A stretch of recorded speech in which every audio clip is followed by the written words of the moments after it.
اور دوسری چیز اہل بیت اطہار ہیں. نبی کریم صلی اللہ علیہ وسلم نے فرمایا قرآن چھوڑے جا رہا ہوں. تم قرآن کو کسی حالت میں چھوڑنا نہیں, تم قرآن کو کسی حالت میں ترک نہ کرنا. آج میں آپ سے پوچھنا چاہتا ہوں مسلمانوں, قرآن پر آپ کا کس طرح سے عمل ہے؟ قرآن کے الفاظ کو سمجھنے کی بات تو الگ ہے, تلاوت کرنا آپ نے چھوڑ دیا ہے. قرآن کے رموز کو سمجھنا تو الگ بات ہے, قرآن کو پڑھنا آپ نے چھوڑ دیا ہے.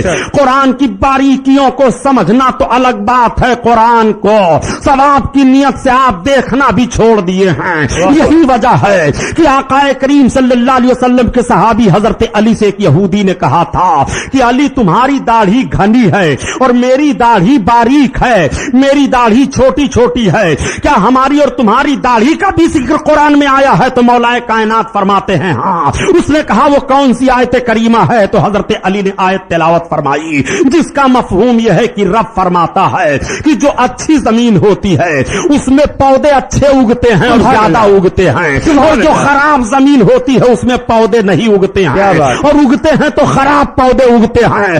دیکھ میری داڑھی زیادہ ہے, زمین اچھی ہے اس لیے بال زیادہ نکل رہے ہیں, اور تیری زمین اچھی نہیں ہے اس لیے بال کم نکلے ہوئے ہیں. وہ حضرت مولا کائنات ہیں جنہوں نے اپنی داڑھی اور یہودی کی داڑھی کا علم قرآن سے ثابت فرما دیا. قرآن میں ہے کچھ نہیں, اولین و آخرین کا علم قرآن ہے, سب کچھ قرآن میں ہے. رب تعالیٰ ارشاد فرماتا ہے تبیان لکل شیء, ہر شے کا واضح بیان قرآن میں ہے. یہی وجہ ہے کہ حضرت ابن عباس فرماتے ہیں کہ اگر میری اونٹنی کی کیل الجھ جاتی ہے اور مجھے اسے تلاش کرنا ہو تو میں قرآن میں تلاش کرتا ہوں. قرآن میں کون سا علم نہیں ہے پیارے؟ آج سارے لوگوں نے یہ کہا کہ زمین چل رہی ہے, سارے لوگوں نے یہ دعویٰ کیا کہ زمین اپنی جگہ سے کھسکتی رہتی ہے, لیکن اسی زمین کے تعلق سے قرآن سے حوالہ دیتے ہوئے اعلیٰ حضرت عظیم البرکت نے فرمایا نہیں, زمین اپنی جگہ پر ٹھہری ہوئی ہے. اور جب حوالہ طلب کیا گیا تو قرآن کا حوالہ آپ نے دیا.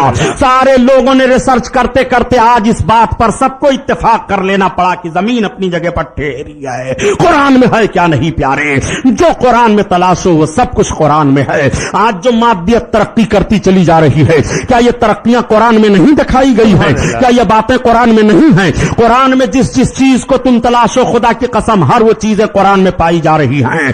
آج ساری ترقیاں سورج کی شعاؤں کی بنیاد پر ہے, جو لہروں میں سورج کی شعاعیں پکڑی جاتی ہیں اور سورج کی شعاؤں کی بنیاد پر ایک آواز دوسری جگہ پہنچائی جاتی ہے. نبی کونین پر جو قرآن نازل ہوا, سورج کی ساری خصوصیتیں قرآن میں بیان کی جا رہی ہیں, چاند کی خصوصیتیں قرآن میں بیان کیا جا رہا ہے, ستاروں کی خصوصیت. جب سومناتھ کے قلعے کا بت سامنے نکالا گیا اور یہ ہوا کہ اس بت کو توڑا جائے تو لوگوں نے کہا اے سلطان اس بت کو نہ توڑو, جتنے ہیرے جواہرات تم کو ضرورت ہوں ہم خزانے کا وہ پتہ بتا دیں گے کہ تمہاری نسل نسلن بعد نسلن خزانہ کھاتی رہے گی اور خزانہ کم نہیں ہوگا مگر یہ بت نہ توڑا جائے. تو ایک وقت یہ بھی آیا تھا کہ حضرت محمود غزنوی نے سوچا ٹھیک ہے یہ بت نہیں توڑا جائے گا, تمہیں دے دیا جائے گا.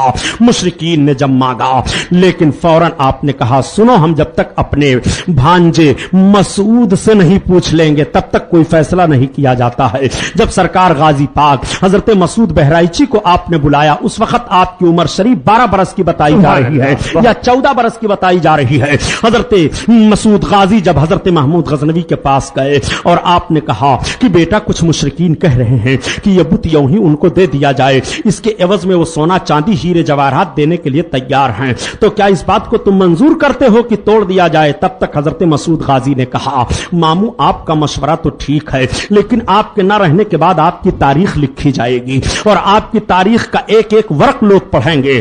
اب اگر آپ محمود بت فروش بننا چاہتے ہیں تو آپ اس کو اختیار کر لیجئے, اور تاریخ میں آپ محمود بت شکن بننا چاہتے ہیں تو وہ بھی اختیار کر لیجئے. آپ کیا کہلانا چاہتے ہیں مورخ کی نگاہ میں؟ بت فروش کہنا چاہتے ہیں کہ بت شکن کہلوانا چاہتے ہیں؟ حضرت محمود غزنوی کو جوش پیدا ہوا اور اسی وقت آپ نے تلوار کو اٹھا کر کے مارا بت کی گردن پر, بت کو چکنا چور کر دیا. کہا میں محمود بت فروش بننا نہیں چاہتا ہوں, میں محمود بت شکن بننا چاہتا ہوں.